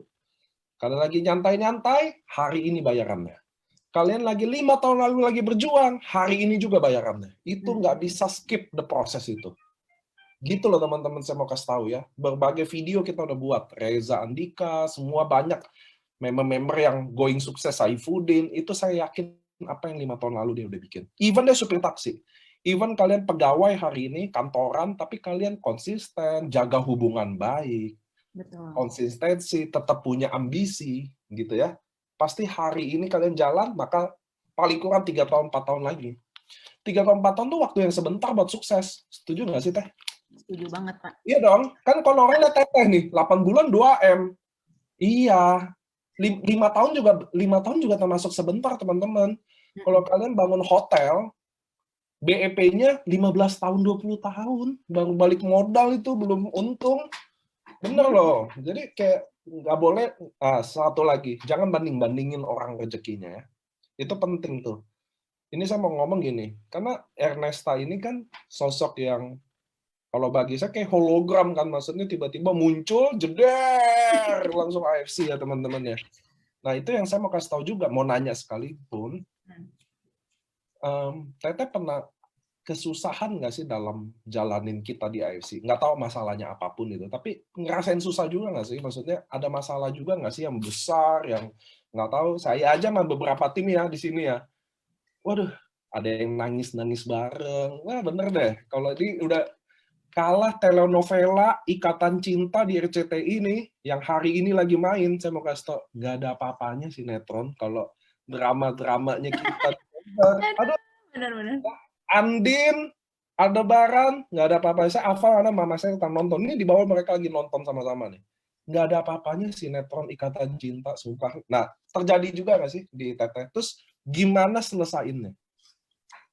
Terjadi banget, Pak. Saya tuh membangun AFC All Stars ini gitu ya, maksudnya benar-benar kita membentuk nih bareng Pak Yosef, Pak Hadi. Kita tuh mulai di saat kritis-kritisnya AFC loh. Sorry nih aku kalau bilang kritis ya, karena waktu itu ada autoimun. Tahu dong teman-teman tuh kasus itu gitu. Buset dah, capek banget. Autoimun, terus apa namanya, si barang inden 2 bulan kosong. Kebayang nggak sih gimana coba rasanya ngadepin barang kosong 2 bulan gitu. Makanya yang paling bikin saya terharu, tahu nggak Pak? Waktu itu Ciriana gitu, seorang Ciriana nih gitu. Aku tuh soalnya kan anak bawang ya, jadi aku tuh selalu memandang ya Doraemon, tim-tim lain lah yang besar-besar tuh kayak, wah buat aku tuh jauh banget lah, gue mah di bawah banget lah gitu. Aku tuh selalu memandang kayak gitu. Jadi Ciriana tuh waktu itu bilang ke aku, Nes, tahu nggak? Aku salut banget sama kamu. Hah, kenapa Ci? Nggak salah salut sama gue gitu kan? Apa nih gue anak baru gitu? Bener loh, kamu tuh soalnya muncul di saat orang-orang lagi pada ngeluh katanya gitu. Di saat orang-orang tuh lagi pada, wah jual derita lah ya Pak, lagi bener-bener, wah ini sana gara-gara autoimun, terus PO, inden, bla bla bla bla. Tiba-tiba kamu mencuat katanya Ciriana, ya itu kayak tadi Pak Niko bilang kali ya, tiba-tiba kamu nongol gitu, siapa nih Instagram, terus kamu tunjukin, kamu achieve Toreda, waktu itu aku achieve Toreda sebulanan. Terus kamu bisa achieve Ronin sekian cepet banget, terus aku kemarin Samurai 4 bulan, dalam waktu 4 bulan di saat masa-masa sulitnya AFC itu gitu loh Pak. Itu kan buat aku kayak gila ya, gue kayak kenapa sih gue lagi baru mulai nih malah masalah nongol, buset deh banyak banget, kayak bertubi-tubi. Terus kan saya ngerasain juga Pak dimaki-maki sama member, mana nih kok barangnya nggak datang-datang katanya gitu, mana nih? Wah itu rasanya kayak aduh, saya aja nggak pernah dimaki-maki suami ya gitu. Suami saya tuh alhamdulillah sopan, lembut, baik gitu. Ini dimaki-maki sama orang, dia bawa-bawa suaminya segala gitu kan, suruh nelpon saya. Buset, itu saya lewatin teman-teman. Jadi itu sih yang mau saya bilang. Kadang orang ngelihat cuman, lu enak banget selebgram, bla bla bla. Enggak gitu. Aku sampai di titik Samurai itu bukan karena aku banyak rekrutan atau apapun, tapi bener loh itu gimana. Kemarin aku juga sharing kan gitu, chatting sama teman-teman yang udah Shogun gitu kan, para senior-senior, susah nggak sih gerakin orang? Buset ya itu dia, emang masalah kita di sebagai networker itu Nes katanya gitu kan, gerakin manusia itu susah banget, ya apa ya, biar mereka tuh mau paham tentang bisnis ini. Pak Niko aja bilang kan, banyak nih yang sampai sekarang aja belum ngerti seorang networker itu apa gitu, belum paham makna sebetulnya, konsepnya seperti apa. Bahkan banyak tim-tim yang mungkin lagi berjuang nemuin pola atau pattern yang bisa dipakai biar bisa jadi tim yang besar gimana sih gitu. Aku yakin itu tuh semua kita alamin teman-teman. Jadi nggak ada satupun orang di AFC, di dunia MLM tuh yang nggak ngalamin masalah-masalah kayak gitu. Semua masalahnya pasti sama. Tinggal kita mau nyelesainnya itu kayak apa gitu. Itu loh Pak. Jadi bener deh itu semua aku alamin lah gitu. Kenyang banget asli gitu. Cuman emang bener, maksudnya ketika aku ke kantor ngelihat Pak Niko, ngelihat Pak Ernest, ngelihat Pak Mike, terus pada bungkukin ke kita gitu kan, minta maaf, membungkukkan diri, itu kayak wah ya udahlah ya, apa sih gue gitu, cuman dikejar-kejar member gitu doang. Gue yakin nih 3 orang ini tuh wah lebih pusing, lebih edan lagi gitu loh. Gue aja yang cuman iya kan Pak gitu. Saya tuh waktu ke Grand LOP tuh saya masih Toreda Paronin gitu. Gue aja baru di tahap ini udah ngerasain kayak gitu, gimana dia nih yang dikejar-kejarnya mungkin sama lu, wah jauh lebih banyak orang kan gitu. Itu sih Pak. Saya pasti ketawa-ketawa deh kalau ngomongin inden bareng lalu orang teriak, waduh itu karena wah itu angker, memang angker banget itu. Banget Pak. Di sini ada nggak ya orangnya AI-nya men dikirim ke saya? Coba saya cek, oh nggak ada namanya. Ada deh kan namanya. Jadi telepon men ke saya, waduh gila. Tapi itu kangen nggak sih tapi inden? Nggak Pak, nggak. Kalau saya sih nggak ya. Biarpun jujur benar, emang ketika kita barangnya PO, itu orang memandangnya kayak, wah berarti laku banget nih, susah nih dapetnya gitu kan. Langsung pada pesen, pada ini kan, pada nyetok gitu, pada pairingnya mungkin waktu itu sempat gila-gilaan juga sih gitu. Cuman kan pas barang kosong itu Pak, jadinya banyak konsumen yang butuh, jadi terhenti. Kesian loh Pak, jangan sampai lah inden. Karena kan gini loh teman-teman, kadang kita memandangnya ini sebagai bisnis, tapi buat beberapa orang yang kena stroke gitu misalnya, yang kena kanker, mereka butuh produk ini gitu. Dan ketika barangnya waktu itu kosong, mereka stres banget loh Pak, kayak, aduh gimana nih Kak, soalnya mama aku ngerasain dari pakai tongkat, lepas tongkat, segala macam. Wah itu kan bener-bener loh Pak, saya, wah iya ya ini produk tuh dibutuhin orang gitu loh, jangan sampai lah nggak ada. Tolonglah Pak, jangan kayak gitu Pak, kasihan. Tapi Teteh hebat loh, maksudnya saya bisa bayangin ya, orang baru masuk di dunia MLM, udah barangnya kagak ada, diomelin, bisa survive loh, hebat. Nggak, maksudnya nggak salah lah, maksudnya Teteh bisa achieve sampai hari ini ya. Nah teman-teman, saya mau kasih tahu yang bisa tadi diomongin, yang ditangkap ya teman-teman ya. Selain ambisi yang kalian perluin, ada satu lagi bahwa kalian harus hapus rasa ingin sukses cepat-cepat banget. Itu sabar ya Pak. Ya itu penting loh teman-teman. Kenapa? Karena saya pribadi agak heran. Contoh ada bapak-bapak umur 46 tahun waktu itu ya konsultasi lah sama saya. Jadi dia hidupnya gagal gitu loh. Jadi dia hidupnya selalu gagal. So ini maybe the only one pilihan yang dia udah pilih yang dia mau sukses itu gitu loh. Lalu dia jalanin 3 bulan 4 bulan dia kayaknya udah aduh kayaknya nggak bisa deh gitu loh. Intinya gue nggak bisa deh. Lalu saya ngomong sama dia satu pertanyaan aja yang dia nggak bisa jawab. Sampai hari ini dia nggak jawab lagi WA saya. Entah dia kabur, entah dia nggak jalanin atau enggak. Saya nggak, no idea jujur aja. Tapi saya nanya gini, Pak, kalau Bapak 46 tahun tidak sukses di hidup, kenapa Bapak nunggu 3 bulan ini aja lagi proses menuju sukses, Bapak nggak sabar? Saya cuma nanya gitu doang. Karena saya maksudnya, ya kan saya waktu konsultasi udah panjang lah jelasin masa lalu dia ya. Udah tuh dia mau join ini dengan harapan baru, lalu berapa bulan kemudian dicoba yang katanya udah keras. Itu makanya saya bilang, anggap aja kerjanya keras deh. Anggap aja kalian yang hari ini dengerin Home Talk kita, kerjanya sangat keras. 3 bulan, 6 bulan belum sukses. Terus maksud bagi saya, kenapa Anda harus berhenti kalau toh Anda selama ini hidup juga, ngerti ya teman-teman ya, maksudnya nggak sukses-sukses juga, kenapa 26 tahun lo sabar, kenapa yang 3 bulan, 6 bulan, atau 1 tahun lo harus nggak sabar?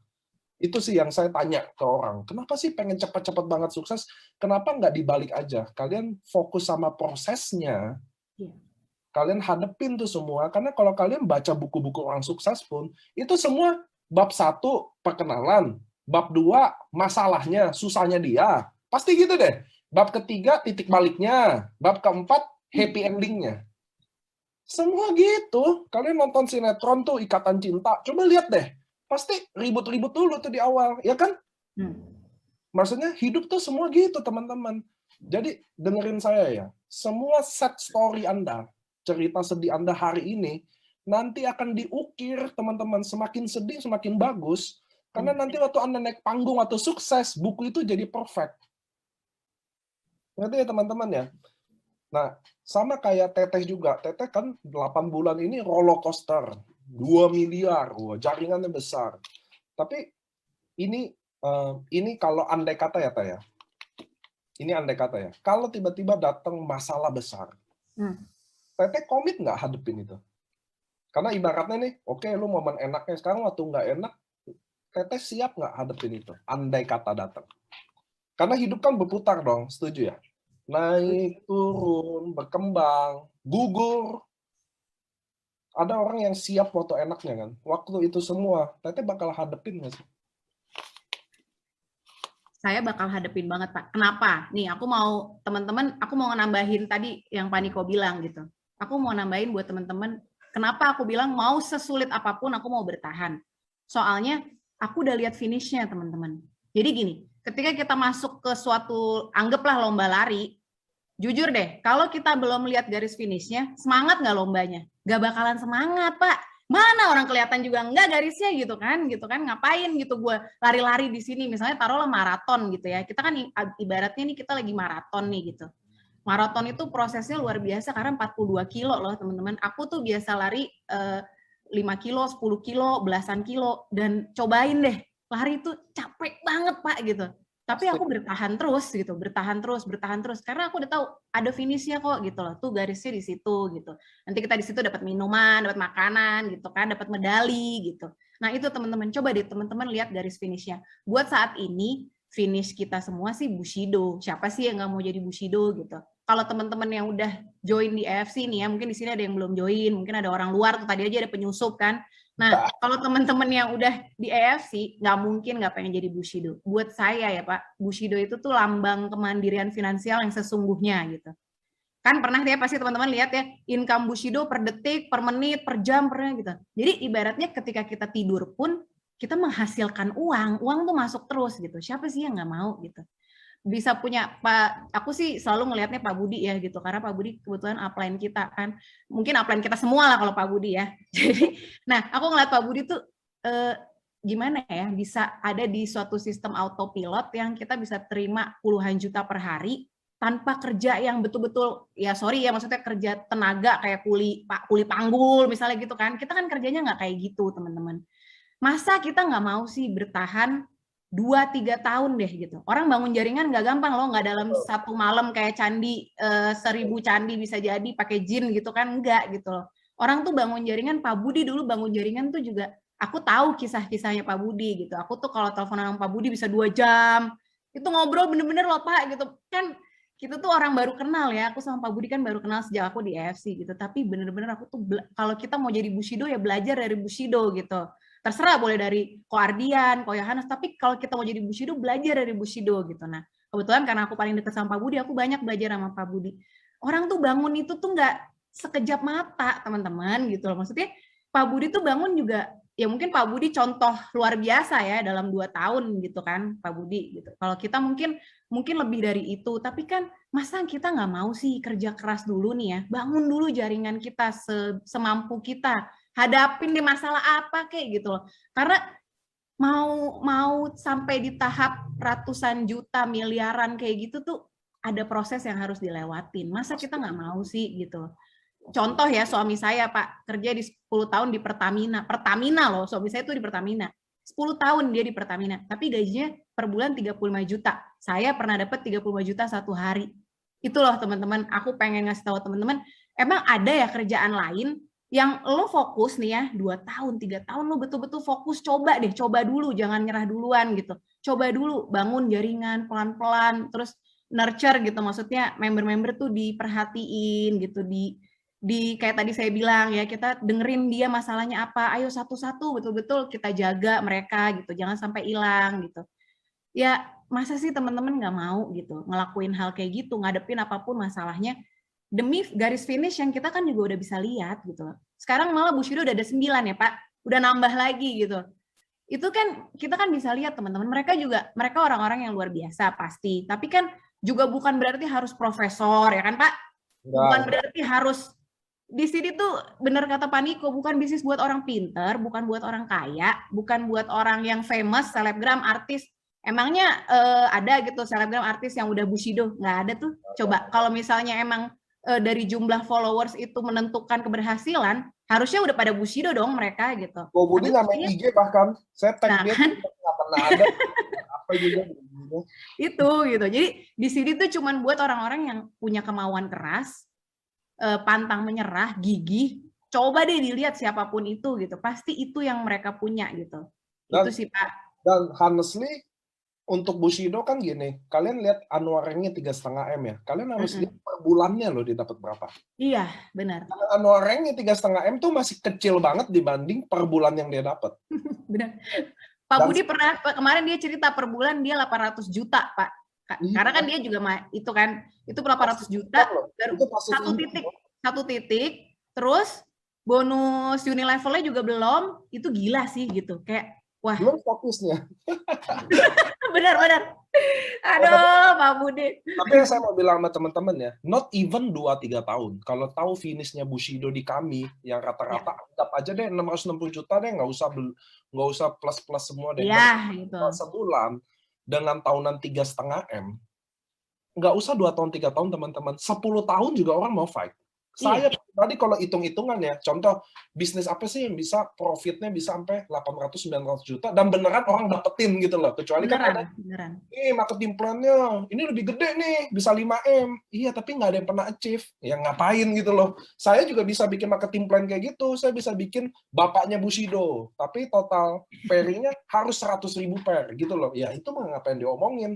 Nah cuma maksud saya, even nggak 2 tahun 3 tahun, kalau harus 10 tahun pun itu masih sangat oke. Bener. 1 M per bulan pasif, terus ditambah 3,5 M lagi per tahun, masih sangat oke. Even harus fight untuk sampai 10 tahun. Even kalau saya pun nggak nyampe umur itu, kan nggak semua contoh kita nggak tahu umur kita ya. Even saya nggak tahu, saya nggak nyampe umur itu, belum Bushido tuh pun. Tapi di AFC, anak Anda dijamin dapat waris Anda. Jadi nggak ada yang sia-sia, so gue akan fight mati-matian dong. Masuk logika nggak teman-teman? Ngerti ya maksud saya teman-teman ya? Saya harus 10 tahun Bushido. Tapi di tahun ke-8 Tuhan ambil saya. Who knows? Tapi anak saya kan bukan artinya mulai dari nol lagi, men. Dia tinggal lanjutin 2 tahun dia lagi. Itu ngerti ya teman-teman ya? Karena titik itu kan berproses terus. Dari samurai ke Bushido, shogun ke Bushido udah banyak. Lagi-lagi itu nggak gombal ya, Paniko. Aku mau nambahin, dibilang mau bisa diwariskan karena aku ngeliat sendiri di grup samurai, Paniko setiap ada yang meninggal, yang dicari, coba tolong kontak keluarganya gitu. Karena Paniko tuh mau nyampein hak keluarganya gitu. Iya, karena bisa aja istri anaknya nggak tahu titiknya kan. Nah, itu masalahnya kan. Jadi kadang ada suami yang menjalankan MLM, waduh istrinya nggak usah tahu-tahu deh gitu loh. Nah sekarang teman-teman, kalau kalian jalanin AFC, istri harus tahu loh. Iya dong. Jangan enggak, karena bisa diwarisin teman-teman ya. Iya. Diisi tuh beneficiary-nya tuh diisi. Kadang-kadang juga pada nggak tahu tuh beneficiary apaan ya, itu maksudnya bisa diwariskan tuh kita isi di situ gitu. Jadi kalau kita kenapa-napa tetap bisa ditarik itu bonus-bonus kita, uang kita yang ada di situ. Makanya aku salut sih begitu ada yang meninggal, kerjaan Paniko malah coba tolong kontaknya mana keluarganya gitu. Ya karena itu teman-teman di sini tuh betul-betul bisa diwariskan gitu. Itu sih. Tete kan orangnya berambisi ya, semangat membara. Tapi kan ada one time namanya manusia ada drop-nya juga pasti dong. Apa sih yang bikin waktu drop itu Tete semangat lagi? Ini pertanyaan simpel-simpel susah nih. Ya dong, kan kita nih orang-orang yang berapi-api kan, tapi ada namanya manusia ya. Ada momen di mana drop. Apa yang Tete lakuin untuk dapetin semangat itu lagi? Atau apa? Simpel juga jawabnya saya nih ya Pak. Benar-benar yang saya jawab ya family gitu. Maksudnya family bukan keluarga saya loh Pak gitu. Karena kalau saya ngerasa keluarga saya insya Allah baik-baik aja gitu kan. Tanpa saya ada di AFC pun mungkin keluarga saya baik-baik aja. Suami, anak-anak. Family itu benar-benar family di AFC gitu. Buat saya, kenapa saya harus semangat terus setiap hari? Ya saya ini dilihat sama member-member saya gitu loh. Ngerti nggak sih Pak? Maksudnya kalau sayanya lemes, sayanya drop, yakin itu udah kayak efek domino. Semuanya bakal drop semua. Yakin banget. Karena percaya nggak percaya semua downline tuh pasti melihat ke upline-nya kok gitu loh. gitu. Kalaupun upline kita mungkin kurang bersemangat, ya udah lihat lagi upline atasnya gitu, lihat lagi upline atasnya gitu kan. Jaringan kita kan pasti ada garis atasnya terus kan gitu. Jadi buat saya itu sih Pak, dan saya tuh dapetin di EFC betul-betul apa ya, saya mungkin waktu itu pernah bilang juga ya di grup Samurai, kehangatannya, terus kasih sayangnya. Saya tuh benar-benar ngerasa di sini gue anak baru loh, tapi gue diperlakuin tuh kayak udah keluarga lama gitu, kayak udah dari dulu saya di sini gitu. Itu yang bikin gak bakal mau kemana-mana sih gitu. Kayak waktu itu Pak Budi juga pernah bilang kayak yang bikin orang bertahan itu apa sih gitu. Karena dia ngerasa di sini dia menemukan keluarga baru gitu. Mereka ngerasa diperhatiin, mereka ngerasa didengerin, mereka ngerasa punya kegiatan baru, punya pencapaian baru tuh. Mungkin kalau yang udah achieve rank lebih semangat lagi karena ngerasa ya itu tadi kan, punya pencapaian lagi di usia yang udah segini, udah emak-emak gitu. Itu sih Pak yang nggak bisa digantiin. Terus hari-hari saya tuh kan udah diisi dengan berbagai Zoom gitu ya, ketemu orang, ketemu ini meskipun virtual, ya saya nggak bisa lepas lagi Pak dari itu gitu. Bener-bener kayak ya udah jadi apa ya? Ya udah jadi pengisi hari-hari. Gimana sih Pak? Kalau saya berhenti ya saya kehilangan itu gitu loh, kehilangan apa ya, semangat tiap hari buat bangun. Oke, gue punya tugas nih, gue harus bantuin member-member gue gitu, gue harus semangatin mereka gitu sih Pak. Jadi saya benar-benar ngerasa di sini benar kata Pak Mike gitu, benar-benar kata F-nya itu family, dan itu betul-betul bukan gombal, bukan gimana-gimana, itu nyata gitu. Karena aku ngerasain di AFC tuh kayak gitu. Itu sih Pak. Nah, sama ya teman-teman ya, buat hari ini leader-leader juga, kalau kalian lagi butuh motivasi, kalian lagi butuh ambisi itu, tolong lihat ke bawahnya aja. Iya, benar. Lihat ke tim-tim kalian akan temuin motivasi itu sendiri.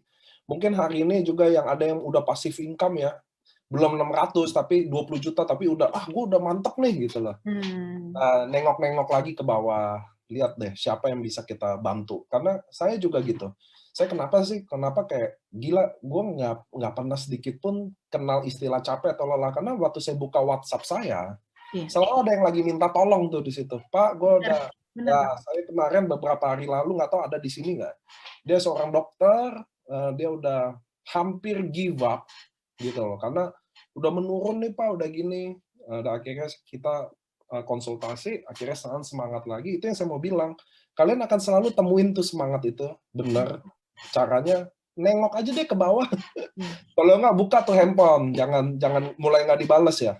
Pasti lu nemuin lagi reason barunya lagi. Karena teman-teman, Bushido, Daimyo, selain duitnya itu yang kita omongin ya, tapi tanggung jawab dia artinya makin besar sih. Itu sebabnya kita bikin rank itu. Kenapa? Karena seorang Bushido itu udah kayak, nggak usah Bushido ya, mungkin kayak Ernesta aja, Teteh, Samurai aja udah ngerasa nggak sih kalau gue kayaknya udah punya publik gitu loh. Maksudnya gitu loh, kita tuh udah ada semuanya. Kalau mau bikin yang salah-salah juga nanti diomongin, bikin yang bener aja diomongin, bagi buat yang salah kan kita gitu ya. Leader, teman-teman, kita buat yang bener aja diomongin masih sama donen kata. Apalagi buat yang nggak bener. Makanya disitulah tanggung jawab moral. Nah, sebenarnya ada kita tuh dicontoh dan kita dibutuhin gitu loh Pak. Itu sih. Jadi gimana mau nyerah gitu loh. Masa gue nyerah gimana dong gitu kan. Itu. Kan ada orang pernah nanya saya gini, apa sih goalnya leader gitu? Sebenarnya apa sih goal leader? Nah, mumpung hari ini juga masih satu tema, saya mau bilangin ya. Salah satu goal kalian adalah saat orang berterima kasih, atau orang sukses, atau orang nggak nyerah, itu karena kalian. Nah, itu indahnya lagi. Itu lebih nikmat, men, dari 200 juta per bulan. Tapi kalau 300 juta, nggak sih nikmatan 300 juta per bulan sih. Cuma maksudnya kalau ada orang say thank you, contoh bayangin ya teman-teman ya, ini sih yang saya mau teman-teman dengerin ya. Kalau suatu hari nih, saya telepon contoh Teteh, upline saya, makasih ya, berkat Teteh saya nggak nyerah. Berkat Teteh sekarang saya udah bisa anak-anak sekolahin gitu ya dengan baik. Mereka udah bisa, saya udah siapin di sekolah di Singapura udah bisa. Kami sekarang udah bisa punya rumah. Dulu 40 tahun nggak pernah naik mobil, sekarang kami udah berani beli mobil. Lihat nggak sih itu nikmatnya? Nah, itu yang kita mau, banyak banget reason kalian bisa jalanin bisnis ini. Lu nggak butuh duit, lu tetap bisa jalanin bisnis ini. Siapa yang bilang lu nggak punya? Lu bisa lakuin banyak lo di sini. Ngerti ya teman-teman? Even Pak dia kan udah kaya, ngapain jalanin ini? Men, lu jangan tawarin duitnya. Yuk tawarin gimana lu suka bantu orang nggak? Gue juga soalnya. Kita kasih kailnya sekarang, bukan ikannya. Karena Pak, manusia kalau udah meninggal, emang yang diingat orang apa sih Pak? Itu loh. Saya jujur nih ya, kalau ya nauzubillah min zalik, misalnya sampai Pak Budi udah nggak ada misalnya gitu. Yang saya kenang dari Pak Budi tuh apa sih gitu loh? Apa coba?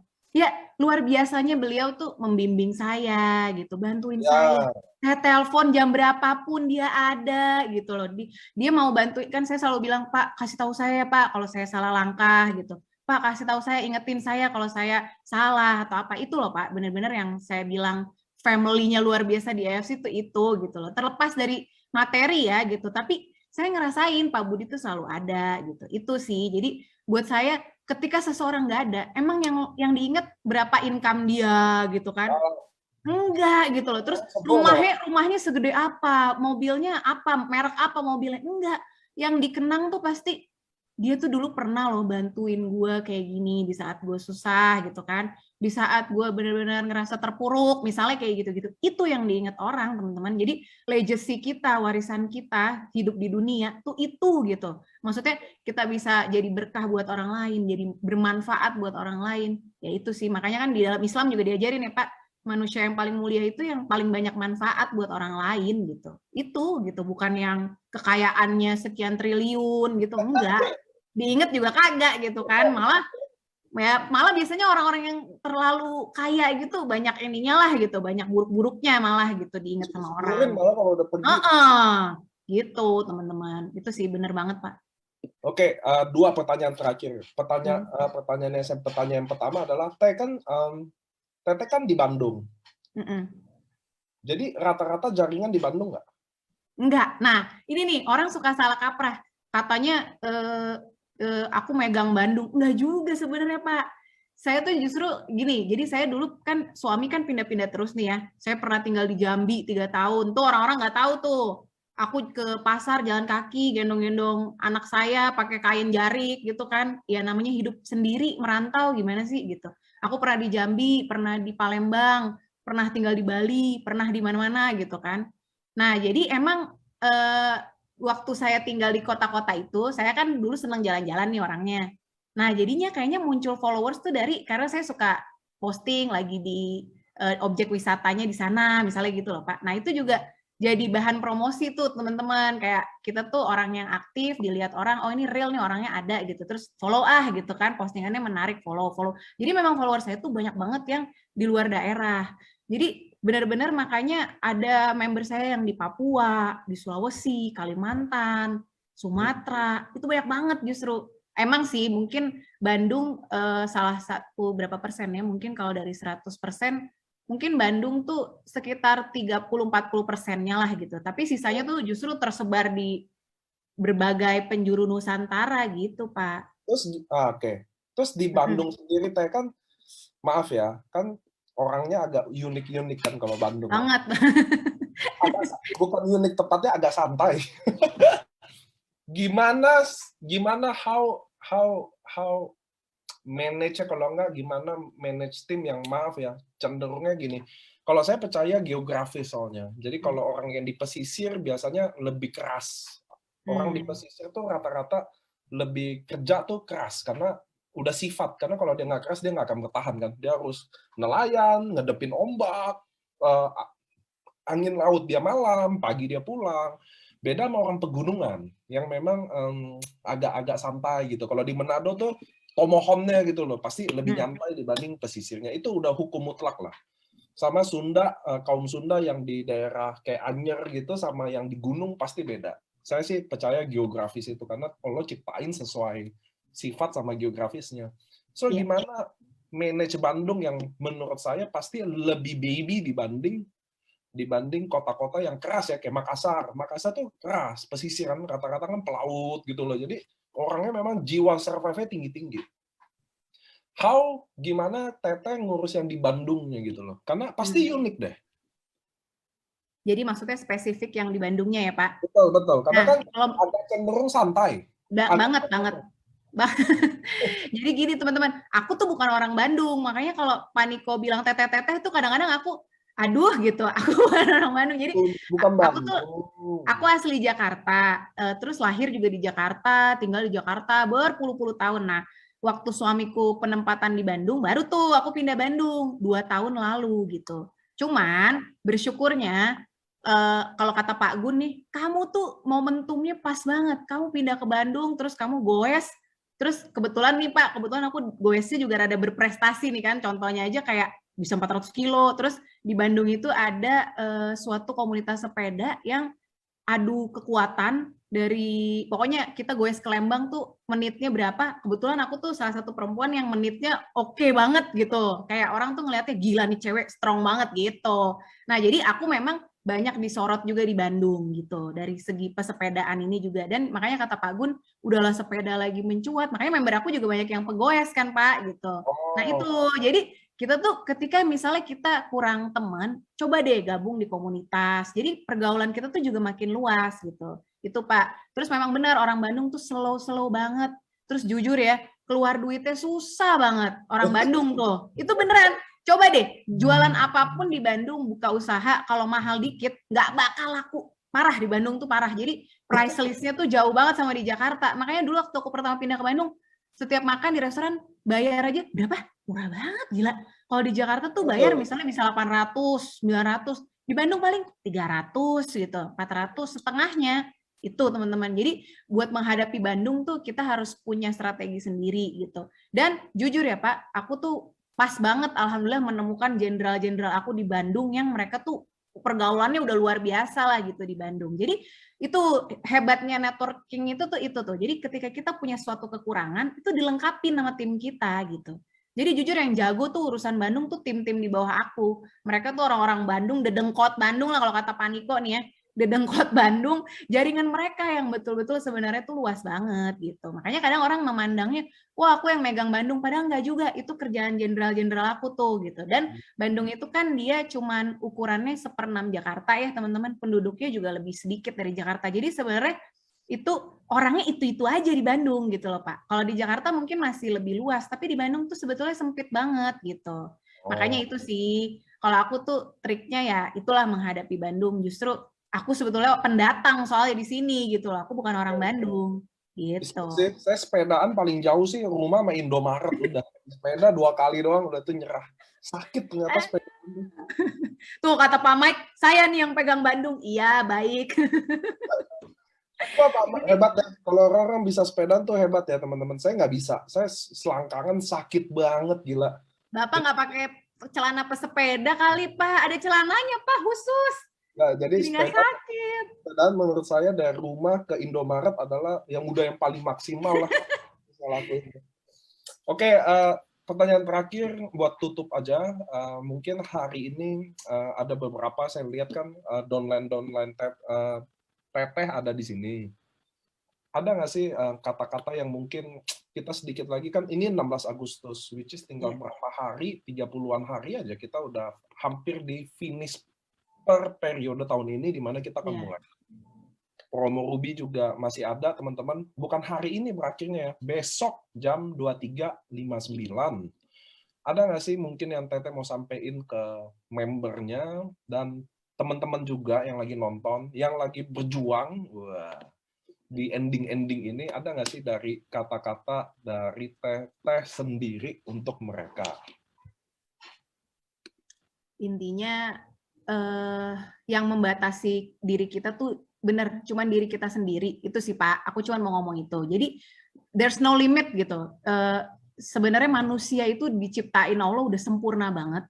Jadi kita tuh percaya deh kita bisa ngapain aja. Contoh nih ya, para atlet-atlet yang luar biasa gitu, kayak kok ada orangnya bisa lari kecepatannya 2 km, kecepatannya tuh pace 2 gitu, pace 2, pace 3 gitu. Itu tuh maksudnya dia per menit 1 kilo tuh dia 2 menit gitu. Itu kalau pace 2 itu ada loh. 2 menit.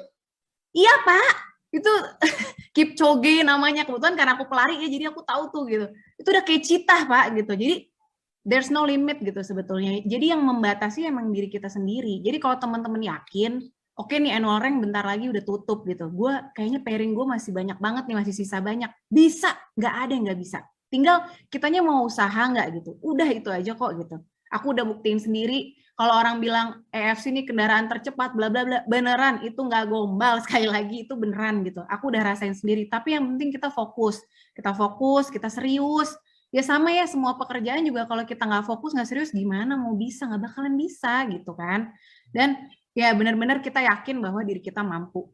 Nggak ada yang nggak bisa kita raih, karena emang ya itu tadi aku bilang, manusia tuh bisa ngelakuin apa aja kok gitu loh. Kita tuh makhluk paling sempurna di antara makhluk ciptaan Tuhan yang lain gitu. Jadi yang membatasi memang benar-benar diri kita sendiri. Makanya kalau misalnya ngerasa, aduh gimana, gue kaum rebahan, nggak ada ambisi, ya timbulin gitu loh. Karena yang bisa nimbulin ya kita sendiri. Jangan bangga jadi kaum rebahan, jangan pernah bangga lah gitu. Gue tuh kadang-kadang suka bingung, Pak, kayak aku mah kaum rebahan, nggak apa-apa lah dibilang nggak ambisius, nggak apa-apa lah. Coba deh, kenapa sih kalau kita bisa bikin hidup kita lebih bermakna, lebih berarti, kita bisa mengejar sesuatu. Jadi kita tuh bangun tidur ada semangatnya gitu loh, nggak cuman kayak oke, bangun tidur nonton Netflix begitu-begitu aja, nggak ngapa-ngapain, mau ngapain hidup kita kayak gitu loh. Itu sih, sama lihat keluarga kita, kayak contoh aku ya Pak, aku jujur pengen banget bisa sekolahin anak di luar negeri gitu, pengen banget gitu. Dan kalau bisa ya pakai uang saya sendiri, kenapa enggak gitu kan. Itu sih teman-teman. Mungkin itu aja kali Pak dari aku. So, thank you. Saya mau tutup dulu, teman-teman. Yang kita bisa belajar banyak banget ya. Pertama, yang paling bisa di-highlight adalah gimana teman-teman bisa berambisi. Itu yang paling penting sih dari omongan dari ini semua, bahwa kadang-kadang kita gini, kesusahan cari ambisi, padahal ambisi itu sebenarnya di depan mata kita gitu loh. Maksudnya anak lo udah susah sekolah ya, pengeluaran keluarga mungkin pemasukannya udah sangat berkurang, itu nggak bisa jadi ambisi juga. Aneh kan maksudnya gitu loh. Maksudnya kadang ambisi itu ada di depan mata, tapi kita nggak pernah take it aja. Maksudnya itu loh teman-teman. Terus yang bisa di-highlight juga gimana seorang wanita pentingnya kalian mandiri ya, punya income sendiri, punya impian sendiri. Sebenarnya itu sih. Kalau kalian punya impian sendiri aja, itu semuanya akan nyambung gitu. Ngerti ya teman-teman? Tapi kalau udahlah apa-apa saya buat anak, hidup buat anak harus begini. Iya. Anak tuh kalau di kami yang beragama, anak tuh rezekinya udah ada lagi gitu loh. Tinggal kitanya dulu nih gimana. Bener ya teman-teman, karena seorang istri atau wanita kalau dia nggak punya impian lagi, dia akan hidup boring banget. Kalau Tuhan kasih umur pendek ya, kalau kebetulan dikasih umur sampai 90 men, itu dia bakal di rumah gitu aja gitu loh. Maksudnya kalian harus sadar, itu wanita, apalagi kita laki-laki ya, yang maksudnya tanggung jawab tulang punggungnya udah jelas ditulis gitu loh. Kita tulang punggungnya punya kewajiban itu. Dan gini Pak, sorry, anak kita tuh mencontoh kita loh gitu. Pasti. Kenapa sih kita nggak jadi ibu yang bisa dibanggain sama anak kita gitu? Jujur anakku kan waktu masa inden itu ya, dia ngelihat nih emaknya nih kedatangan box Subarasi usukusi ratusan tiba-tiba gitu kan. Sampai kemarin Pak Yosep Pahadi itu upline saya nganterin dari Jakarta ke Bandung pakai mobil CR-V penuh Pak, betul-betul sampai 300 box gitu. Itu kan kayak anak saya tuh ngelihat, oh mama tuh kerja keras gitu. Mama tuh Nah, itu loh Pak yang saya pengen tanamkan di diri dia, kamu perempuan dan meskipun kamu mungkin harus di rumah mengalah gitu kan, suami kamu yang kerja, tapi lihat dong, gue juga di rumah, tapi gue bisa kok gitu, gue bisa menghasilkan uang yang malah mungkin bisa lebih daripada bapaknya tuh menghasilkan uangnya gitu loh Pak.